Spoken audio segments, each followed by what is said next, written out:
So this is the video I just wanted to show how I sharpen my knives, and I'm currently sharpening the Cold Steel Espada XL, and this is just how I do it. It's hand sharpening, so there's no like exact science to it. You just have to like try to keep the angle that you want as much as you can. So, but the only difference is that uh, I don't really like stones, and the reason why is like here's one right here is they start curving, and you can resurface them and all that stuff, but I just don't like that. They start getting this concave to them, and they're more, well, to me at least, they're more expensive than how I do it. So right now what I have here is because I didn't have so I use just sandpaper, different grit sandpaper, and I didn't have anything rougher than 400. So this is my for my belt sander. So this is 250 grit, and basically, let me just show you. So I basically have just a piece of flat steel underneath, and I mean you can have anything that's just nice. You just need a flat hard surface, and this actually is it's a type of stainless steel.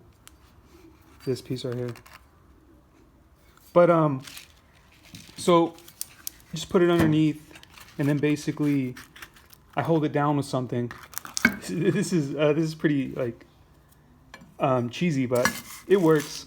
And then all I do is just go over the the blade how I want to, the angle I want it on.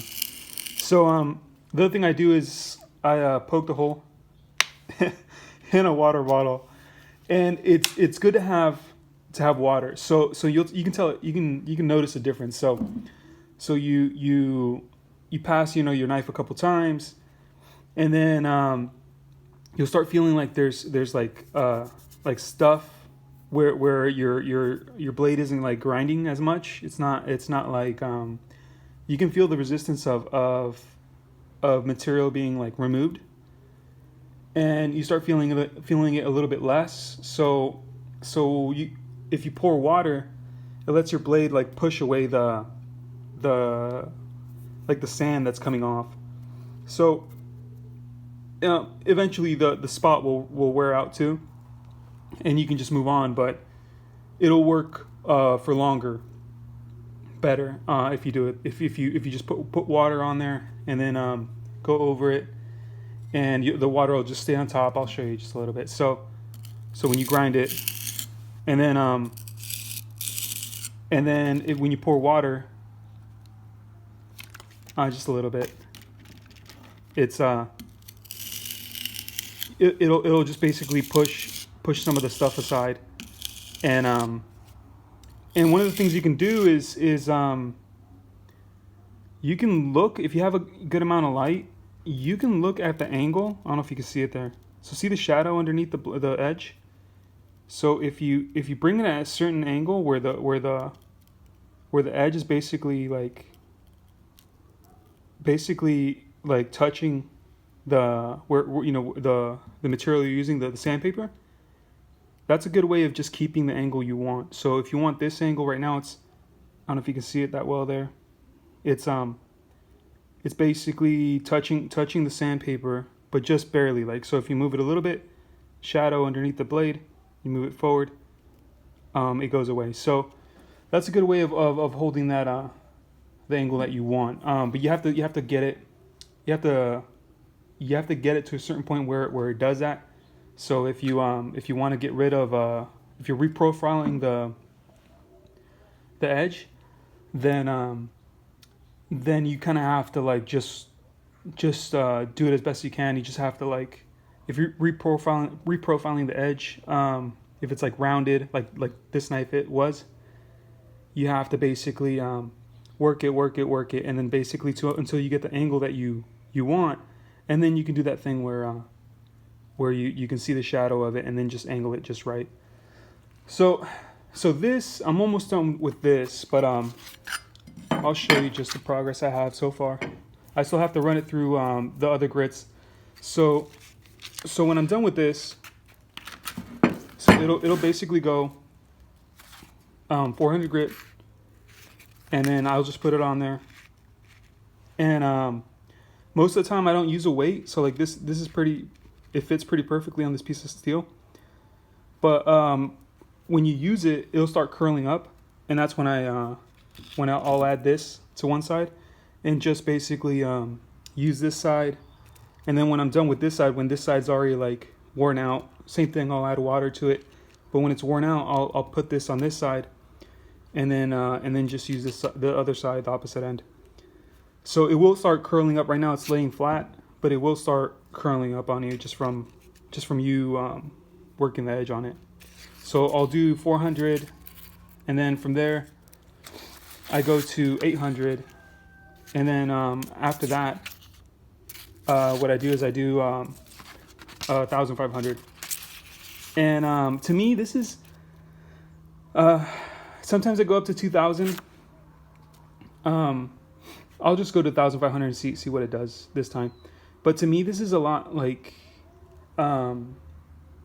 it's a lot simpler. You get a nice flat surface, constant flat surface. So it's always the same surface. You do want a piece of steel or whatever you're using that has a hard surface. You do want it somewhat thick, so you do want it elevated above wherever you're working on. And with stones and stuff, I just don't like that. Eventually they'll concave on you. I mean, that's just a given, and then you have to like resurface them or whatever. And they're pretty expensive. Stones are pretty expensive. If you just go look, you know what it costs for sandpaper, it's not that much.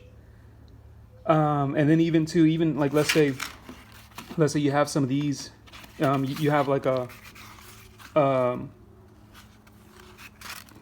belt sander, and let's say you use up a belt, like a I don't know, like an 800 grit belt, 80 grit belt. Let's say you use up an 80 grit belt, and it's not working as well as you want it. You can use that on your knife, and it goes from like basically like an 80 grit belt to once it's worn out, it'll be something similar to like 100 or like 150 grit belt once it's worn out too. So you can always repurpose belts from belt sanders to do that. So that just kind of adds a little extra. I don't really care so much about. It's more important for me to do things right than it is to be cost effective. But this for me at least, it kind of does both. So I haven't checked this yet, so I don't know if I'm done with a 250 grit. I have to basically reprofile the edge. If anybody saw the first video I had, the edge was basically rounded on the. And my hands are dirty from doing this.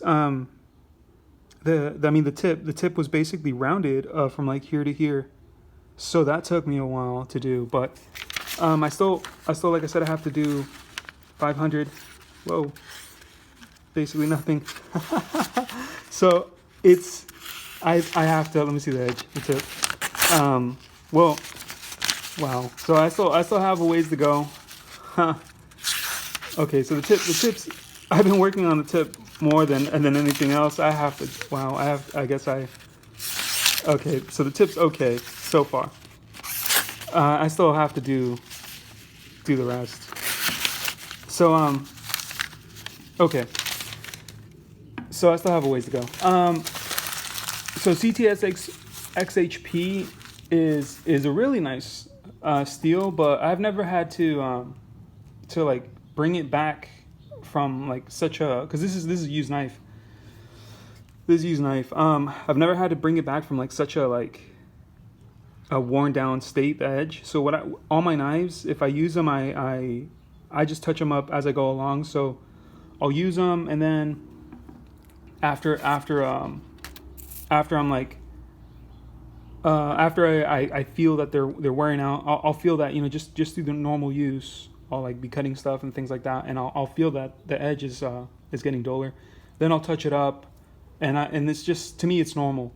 But this knife that I got, Um, it's just they just used it until they couldn't use it no more, and then they just kept using it. So that's what it seemed like. So I'll once I wear it, the knife, and once I get it down like to where I'm happy with the edge, I'll do another video on it.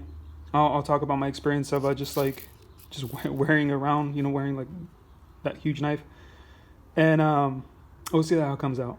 Okay, so okay, bye.